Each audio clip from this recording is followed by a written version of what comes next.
संदीप आर्या में आपका फिर से एक बार स्वागत है। जैसा कि आप जानते हैं कि हमने भारतीय संविधान की श्रृंखला को आगे बढ़ाते हुए कल जो पढ़ा था उसमें बताया गया होगा भारतीय संविधान की अनुसूचियां। इसके बाद जो हमारा अगला वीडियो होगा आज हम पढ़ेंगे, इसी में आगे पढ़ते हुए पढ़ेंगे भारतीय संविधान की प्रस्तावना। आप जानते हैं कि पंडित जवाहरलाल नेहरू द्वारा 13 दिसंबर 1946 ईस्वी को उद्देश्य प्रस्ताव रखा गया था। वही उद्देश्य प्रस्ताव ही क्या है, संविधान की कुंजी है, जिसे आज हम प्रस्तावना कहते हैं। तो प्रस्तावना को संविधान की कुंजी कहा जाता है। आप जानते हैं कि जो आपकी प्रस्तावना है वो पूरे भारतीय संविधान का एकमात्र क्या है, निचोड़ है।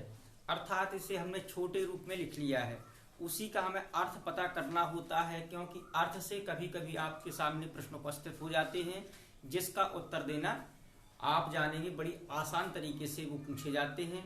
तो आज हम पढ़ेंगे भारतीय संविधान की प्रस्तावना। प्रस्तावना में कई सारे शब्द हैं, लेकिन इसमें आपको 3-4 शब्द जो हमेशा आते हैं एग्जाम में वो पढ़ना पड़ता है। इस पर यदि थोड़ी चर्चा कर ली जाए तो 1960 ईस्वी में वेरुवादी मामला था। उसमें ये कहा गया था कि प्रस्तावना में संसद संशोधन नहीं कर सकती। ये मूल ढांचा है, इसमें संशोधन नहीं कर सकती। लेकिन 1973 ईस्वी के आपने पढ़ा होगा केशवानंद भारती बनाम केरल राज्य में, उसमें कहा गया था कि संसद संविधान में संशोधन, वो संविधान की प्रस्तावना में संशोधन कर सकती है, बस उसकी मूल संरचना या मूल ढांचा का कोई अंतर न पड़े, विखंडन न हो। तो उसमें कहा गया था 1973 में कि संसद संविधान की प्रस्तावना में संशोधन कर सकती है। तो आप जानते हैं 42वां संविधान संशोधन किया गया था, और इस 42वें संविधान संशोधन को ही लघु संविधान संशोधन कहा जाता है, क्योंकि 42वें संविधान संशोधन द्वारा भारतीय संविधान में 3 बातें स्पष्ट रूप से जोड़ी गई थी। वो 3 बातें आप देखेंगे। जो आपका 42वां संविधान संशोधन है ये 1976 में हुआ था। इसकी डेट भी आती है कि 42वां संविधान संशोधन कब हुआ, 1976 में हुआ। इसकी जो पहली बात है, इसी संविधान संशोधन द्वारा संविधान में मौलिक कर्तव्यों को जोड़ा गया। ये पूछ लिया जाता है, मौलिक कर्तव्यों को जोड़ा गया। इसके अलावा आप जानते हैं उस समय तत्कालीन जो प्रधानमंत्री थी श्रीमती इंदिरा गांधी, उस समय आपातकाल लग गया था, तो लोकसभा सदस्यों का कार्यकाल एक बार के लिए 1 वर्ष के लिए बढ़ाया गया था। तो वो भी 42वें संविधान संशोधन द्वारा 1976 में ही बढ़ाया गया था। इसके अलावा आप इसकी तीसरी महत्वपूर्ण बात देखेंगे, इसी 42वें संविधान संशोधन 1976 द्वारा संविधान की प्रस्तावना में 3 शब्द जोड़े गए, समाजवाद, पंथ निरपेक्ष, या इसी को बोला जाता धर्म निरपेक्ष,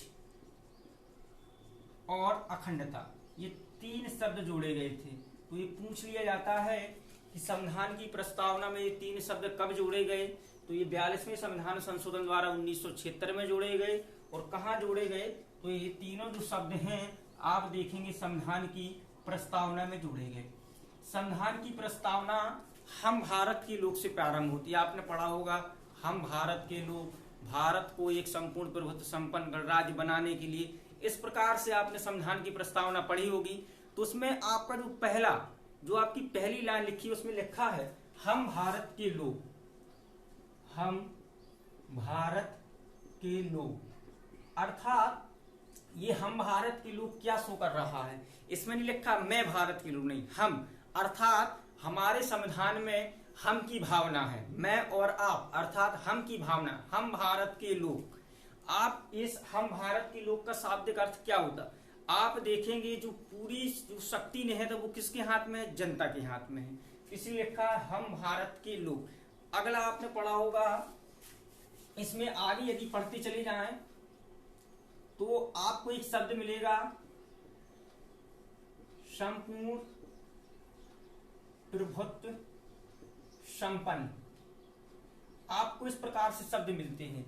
तो इसमें आप देखेंगे संप्रभुता। संप्रभुता का शाब्दिक अर्थ क्या होता है।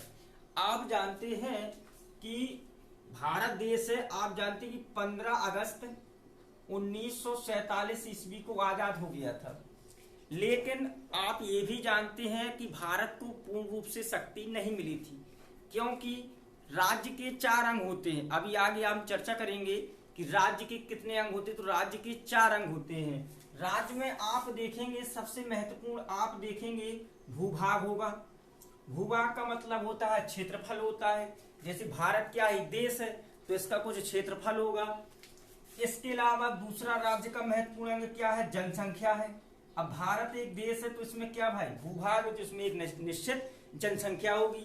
इसके बाद तीसरा अंग क्या होता है, तीसरा अंग होता है सरकार। तो भारत के पास सरकार भी थी। और चौथी जो बात होती है वो होती है संप्रभुता। जब तक किसी देश के पास ये 4 चीजें नहीं होती वो देश नहीं कहलाता है। ये चारों चीजें होना आवश्यक है। 1950 के पहले आपने पढ़ा, 1947 के पहले कि भारत ब्रिटेन का उपनिवेश था। क्यों? क्योंकि भारत के पास भूभाग था, जनसंख्या थी, सरकार थी, लेकिन क्या नहीं था, संप्रभुता नहीं थी। संप्रभुता का मतलब होता है स्वयं में प्रभु, अर्थात हम वैदेशिक मामले किसी की इजाजत के बगैर ले सकते हैं। 1950 में भारत को संप्रभुता मिली। आप जानते हैं कि अब भारत कोई भी कार्य करे या कोई भी अंतर्राष्ट्रीय संधि करे तो ब्रिटेन की परमिशन नहीं लेता था। लेकिन आप देखेंगे 1950 के बाद नहीं लेना है, 1950 के बाद पहले हम ले रहे थे। क्यों? क्योंकि भारत ये आप देखेंगे उपनिवेश था। अब भारत के पास सभी प्रकार की शक्तियां आ गई, आंतरिक भी आ गई और वैदेशिक भी आ गई है। तो आंतरिक शक्ति भी भारत के पास और वैदेशिक शक्ति भी भारत के पास है। आज मान लिया जाए हमें अन्य देश के साथ व्यापार करना है तो हमें किसी देश की परमिशन लेना आवश्यक नहीं है। क्यों?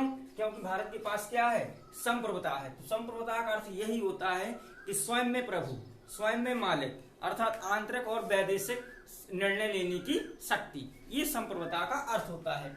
इसके अलावा इसी में और चर्चा करें, दूसरा शब्द आता है गणतंत्र का। गणतंत्र क्या है? आपने सीधा पढ़ा होगा, जहां का शासन वंशानुगत नहीं होता है ऐसी व्यवस्था को हम गणतंत्र कहते हैं। या इसकी दूसरी परिभाषा ये हो सकती है कि जहां का शासक या जहां का प्रशासक जनता द्वारा प्रत्यक्ष या अप्रत्यक्ष रूप से एक निश्चित समय के लिए निर्वाचित होता है, ऐसी प्रणाली को हम गणतंत्रात्मक प्रणाली कहते हैं। जैसे भारत देश में, भारत देश का मुखिया कौन है? संवैधानिक दृष्टि से राष्ट्रपति है। तो राष्ट्रपति का चुनाव आप जानते हैं जनता द्वारा कैसा होता है, अप्रत्यक्ष रूप से एक निश्चित समय अर्थात 5 वर्ष के लिए होता है। तो ये क्या, भारत का जो राजा है, भारत का जो प्रशासक है, वो क्या जनता द्वारा एक निश्चित समय के लिए निर्वाचित होता है, भले ही वो प्रत्यक्ष रूप से। अमेरिका की बात करें तो अमेरिका में गणतंत्र व्यवस्था है, वहां का जो पावरफुल है वो राष्ट्रपति है। राष्ट्रपति भी जनता द्वारा प्रत्यक्ष रूप से 4 वर्ष के लिए निर्वाचित होता है। तो जहां पर निर्वाचन की प्रणाली है, जहां का मुखिया निर्वाचित होता है एक निश्चित समय बाद, तो वहां की जो शासन व्यवस्था है वो कहलाती है गणतंत्रात्मक शासन व्यवस्था। इसके अलावा अगला जो शब्द का अर्थ पूछा जाता है धर्मनिरपेक्ष का, एक ये शब्द आता है धर्मनिरपेक्ष का शाब्दिक अर्थ क्या है? राज्य सरकार हो चाहे केंद्र सरकार, अर्थात सरकार किसी एक विशेष धर्म को आप देखेंगे बढ़ावा नहीं देगी। जो सरकार होगी वो सभी धर्मों को समान संरक्षण देगी। भारत भी कैसा है, धर्मनिरपेक्ष, अर्थात यहाँ पर सभी धर्म कैसे हैं, समान हैं।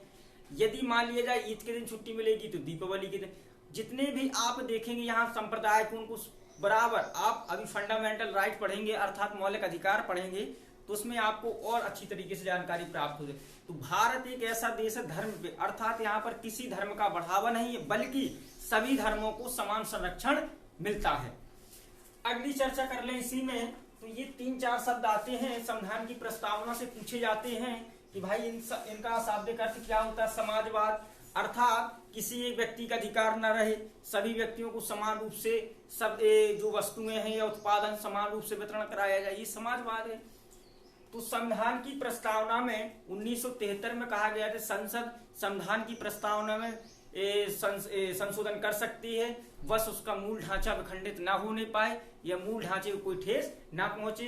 तो आप जानते हैं 1976 ईस्वी में 42वें संविधान संशोधन द्वारा 1976 ईस्वी में संविधान की प्रस्तावना में 3 शब्द जोड़े गए, समाजवादी, पंथनिरपेक्ष और अखंडता। इसके अलावा पूछ लिया जाता है कि भारतीय संविधान की प्रस्तावना में कितनी बार संशोधन हुआ है, तो आप बताएंगे 1 बार भारतीय संविधान की प्रस्तावना में संशोधन किया गया है 1976 में। इसके अलावा ये भी पूछ लिया जाता है कि भाई बताइए संपूर्ण प्रभुत्व संपन्न का शाब्दिक अर्थ क्या है, तो आप बताएंगे स्वयं में प्रभु, आंतरिक और वैदेशिक शक्ति, निर्णय लेने की शक्ति है। गणतंत्र, जहां का शासक या जहां का प्रशासक जनता द्वारा प्रत्यक्ष या अप्रत्यक्ष रूप से एक निश्चित समय के लिए निर्वाचित होता है, वहां की व्यवस्था को गणतंत्रात्मक प्रणाली कहा जाता है। इसके अलावा अगला यदि पूछा जाए तो अगला आप बताएंगे, अगला आप बताएं धर्म निरपेक्ष का अर्थ पूछा जाए। जहां का आप देखेंगे सरकार होगी वो किसी एक धर्म को आप देखेंगे बढ़ावा नहीं देगी, राज्य हो चाहे सरकार हो, सरकार सभी धर्मों को समान संरक्षण देगी। तो इतना इसके बारे में हमें पढ़ना पड़ता है। तो ये हमें भारतीय संविधान की प्रस्तावना हमारी यहाँ पर समाप्त होती है। इसके अलावा अगला जो वीडियो पढ़ेंगे हम, उसमें भाग 1 पढ़ेंगे, अनुच्छेद 1 से 4 तक पढ़ेंगे। तो भाग 1 जो आपका है अनुच्छेद 1 से 4 तक, उसमें अनुच्छेद 1 पढ़ेंगे। अनुच्छेद 1 क्या कहता है? अनुच्छेद 1 कहता है कि भारत अर्थात इंडिया राज्यों का संघ होगा। जैसे कि इसमें बताया जाए आपको, भाग 1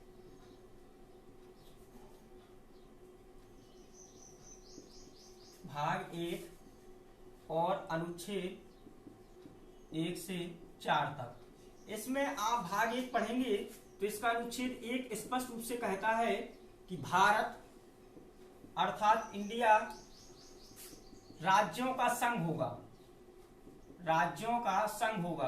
प्रश्न यही पूछता है कि भारत क्या है। अनुच्छेद 1 कहता है कि भारत अर्थात इंडिया राज्यों का एक संघ होगा।